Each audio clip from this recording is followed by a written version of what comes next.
This is SF Live, the educational focus.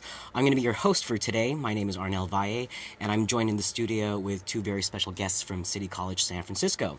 I'm here with Joanne Low. She's from the Chinatown campus, and I'm also here with Warren Marr. I'm glad to have you all here. We're going to be talking about the ESL program and also workforce development. Thanks for coming. Thank you for inviting us. Please tell me some information about your programs for ESL students at City College. Well, our ESL program is quite large. We have over 22,000 students that are served at 9 of our major locations and numerous other smaller community sites. And we have programs that are in credit as well as non-credit. Credit meaning you can get units, and it's $20 a unit for each of our credit classes. Very affordable. Right, but our larger program is in the non-credit area. Those classes are tuition free, and we offer those classes at 9 of our campuses, 7 days a week. And students can go to whichever campus that they choose, either close to work or close to home. And we offer classes that start at literacy going up to intermediate and non-credit, and from beginning level to advanced in credit. Okay. I also want to go through a little bit of statistics about San Francisco.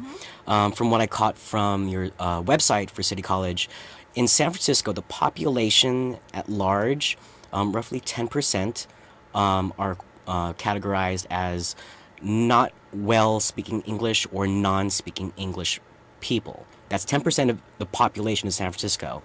And from that 10%, I believe the number is roughly 60% are of Asian or Pacific Islander dialect primary speakers. And of that 10%, roughly 30, I believe it's 30%, close to 30, are Latino speaking, 7% are Indo-European speaking, and 1% is other. That's a huge number in San Francisco alone. And you must be getting a huge population of people searching for English second language courses. You're right, we do. That's where the over 23,000 students come from. And a majority of them are in the beginning levels, as I was saying, literacy up through our intermediate levels. That's where most of that 22,000 are taking classes at the different locations. I also want to clarify the importance of ESL courses and also workforce development. Statistically, most of the time, people who have a challenge with the English language, they are forced into very, very low income levels. We're talking below poverty level. And in San Francisco, it's already a challenge for someone who has a full-time job just to get by. And with people having a challenge with the English language, that is a huge, huge effort to try to overcome. How do you approach people that want to overcome that? Well, I think that's one of the stereotypes especially about the Asian population, that, it is true. We all, a lot of the Asian immigrants work hard, but it's also true that the biggest poverty rates are also in the Asian communities, especially among Chinese immigrants or among Vietnamese and Southeast Asian immigrants. So we have to realize that most of our students are working adults. So it's not the stereotypical college student that is living at home with mom and dad and being taken care of while they're going to school. Most of our students actually have to take care of themselves and work full-time. And in addition, a lot of times they have families. They have to also take care of their kids. So one of the things... That's an added responsibility. That's right. So I think that it's, the vocational ed department or the, workforce department, we work really closely with ESL because we feel that a lot of times, a lot of our students want to upgrade their skills. They want to learn a trade or they want to learn a better trade. But at the same time, we know that the barriers to work is also going to be the language barrier, which is English. So one of the things that the ESL department does, and we're like one of the largest with 350 faculty at City College, is to provide vocational English as a second language, and that's really a support. It could be a standalone. I also want you to define what vocational English is. We're teaching the language, well, there's different types of vocational English as a second language. There could be specific purpose a vocational ESL for automotive, Yes, right. vocational ESL for construction trades, or there could be more of a general where you're teaching English as second language, but you're using the content of a particular trade area or work. It could just be sort of general terminology that you might be using Industry at work. specific. Right. Yes, I would love to right. jump in on that too, because I think a lot of our working adults, they need to use the English immediately. So the importance of vocational ESLs, they get to learn the tools of their trade, what they're working with every day. So what the tools that a construction worker would need are very different than someone who's working in an industrial kitchen in a hotel, Right, and who's right. cooking will need. So we want to make it real applicable so that people can go out and they need it right away. Let me know if I'm wrong. So it sounds like you're tapping into a very huge potential for high-skilled work. This isn't just labor. This isn't just janitorial service or hotel service. We're talking biotechnology, engineering, electronics, programming, but just taking this population of people with really high skills with a barrier of being able to communicate with peers and coworkers. You're introducing a huge workforce.